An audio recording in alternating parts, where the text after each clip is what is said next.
Greetings and salutations! My name is Michael Schwahn and welcome to the channel. We have some more reaction content for you, and today we are going to be checking out Loot River. Now this was shown off at Day of the Devs at E3. Well, I guess it wasn't technically part of E3, but it kind of was. Who actually knows how E3 was structured this year? Anyway, which we had started watching Day of the Devs, and then if you weren't watching it live, Day of the Devs, the stream completely shut itself down. It crashed. The whole Day of the Devs stream, like it went all pixely, and then it went, oh, and then I was like, well, all right, I'm gonna go get some food, guys. You have a good day. So we didn't get to see all of the Day of the Devs, which it was a really like slow-paced, talky presentation, so I'm not too sad about that. But we did have someone in the community be like, this game looks really good. I would like to check it out. I'm interested in this. You should check it out. So this was dropped into our Discord, which you can drop trailers for us to check out live on stream like we're doing right now, but we'll talk more about that later. So without further ado, let's begin. Hello everyone, I'm Miro from Naraka Studio. Imagine I'm already if interested Diablo in and loot. Tetris had a baby. We're working on an island-shifting action roguelike coming to Xbox and PC, Loot River.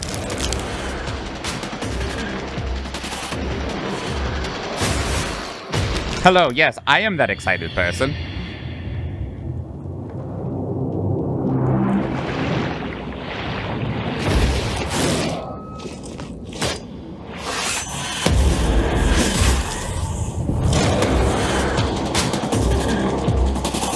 Some surprisingly smooth animations for a isometric pixel art we game. wanted to create a game about total player agency. With the ability to rearrange the world, you can overcome even the strongest foes. With each death, you wake up in an alternative reality. We are right now in the hub area that you can fill with useful NPCs as you progress.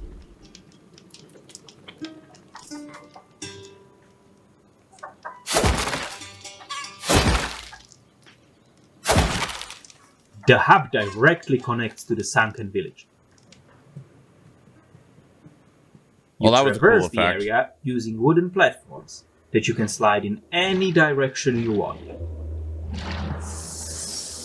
The platforms themselves are a handy tool in combat, dodging the fast enemy attacks, splitting groups of enemies, or providing a hasty retreat.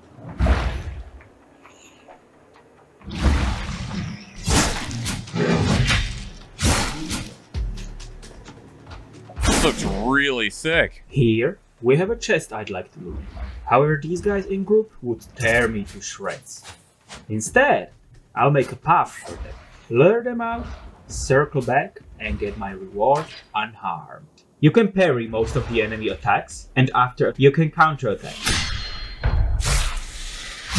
I'm still really impressed with how much animation Enemies is get in this stranger as you sprite. fight your way through Loot River, like a mage that can lock platforms together, preventing you from escaping until you defeat him. Oh shit.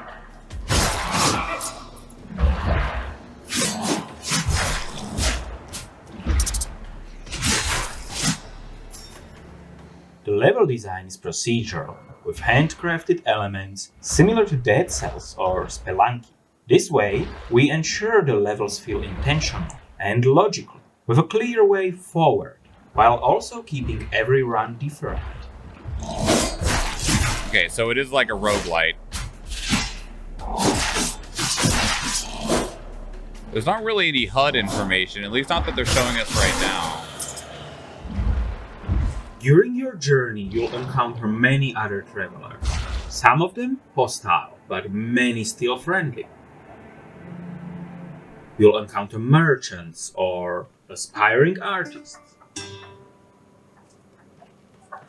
What Or rhymes with perhaps vendors slaughtered? who can join your group and help you unlock permanent upgrades. You'll encounter beings so powerful, your entire existence is merely a small annoyance for them. Hi.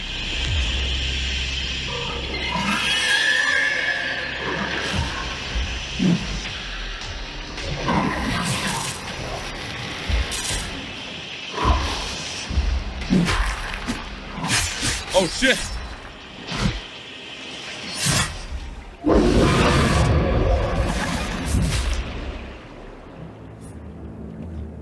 He fucking grabbed the brick you were on and was like, oh, hell no, stop swinging around. Okay, that looks really cool. Although I don't think it's actually done in pixel art. I think it's actually put through a pixel filter.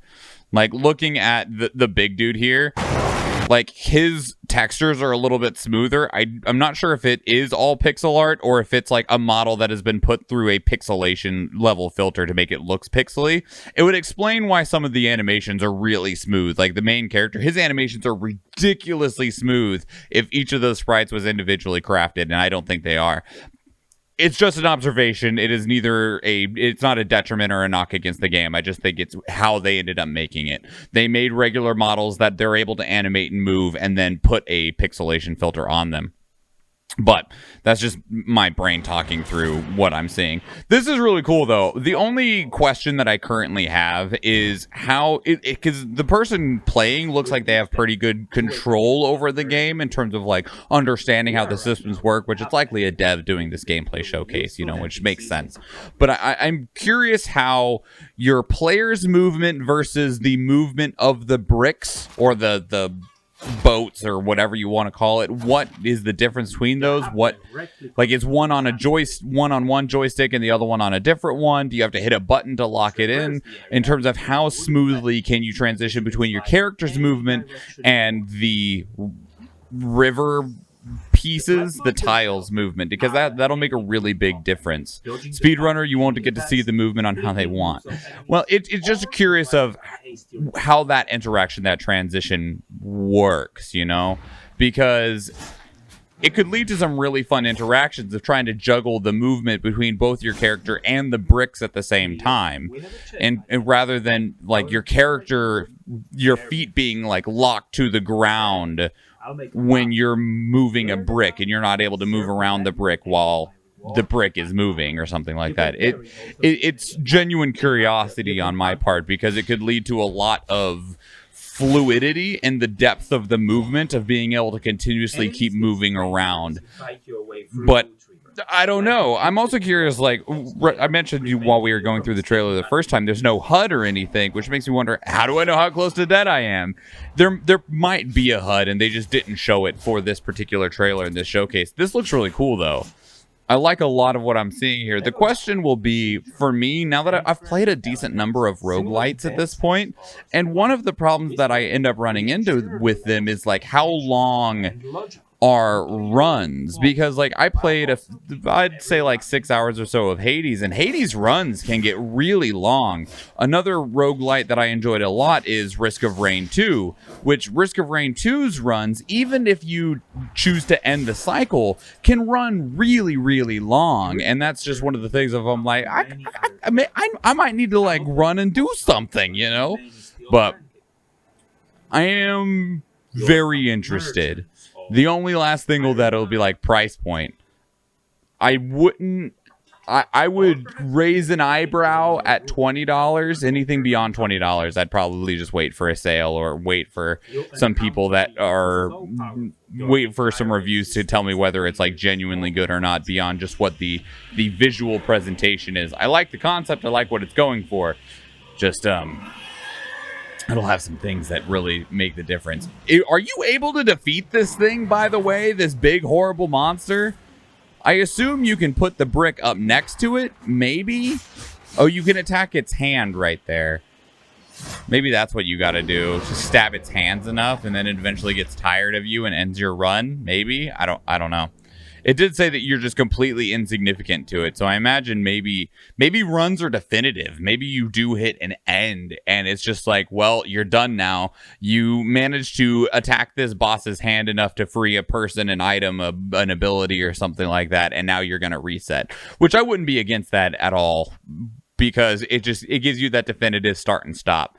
Because that's one of the things that does kind of grind on me with roguelites, is that they can start to a run can feel like it's overstaying its welcome, especially depending on how builds and stuff like that work. And we don't know enough about what you get from this in terms of like if your build changes as you're going through it, or if it's purely dependent on what you get like at the hub. yeah, once you die getting super far, you're done. Well, and it depends on what you get out of that super far. Because, like, some games you can just keep going and going and going. And that's part of the idea, is to see how far you can get. But I don't know. I have a lot of questions, and it's because I know what I'm hoping for. It's just a matter of what we ended up getting. Xbox One, Xbox Series X and S, and Steam. Wonder if it'll be on Game Pass. I like Game Pass. Yeah. Good presentation, though. Good presentation. That was fun. All right, what did you think, though?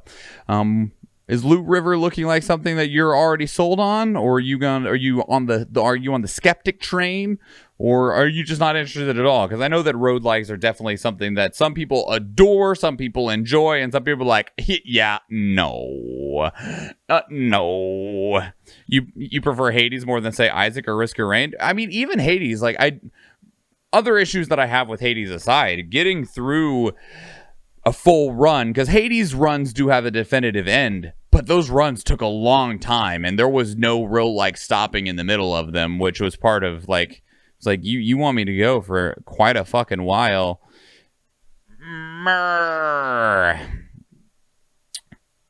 You've never played anything like it, so no idea.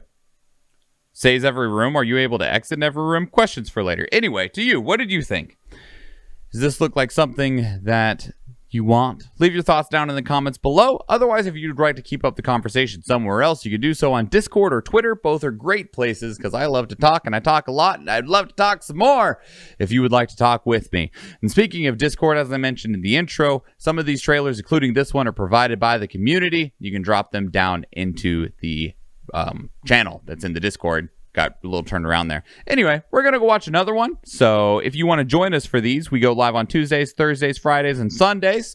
And we'll catch you next time. So if you go check out one of those other videos, or if we see you in that live stream, thank you and enjoy.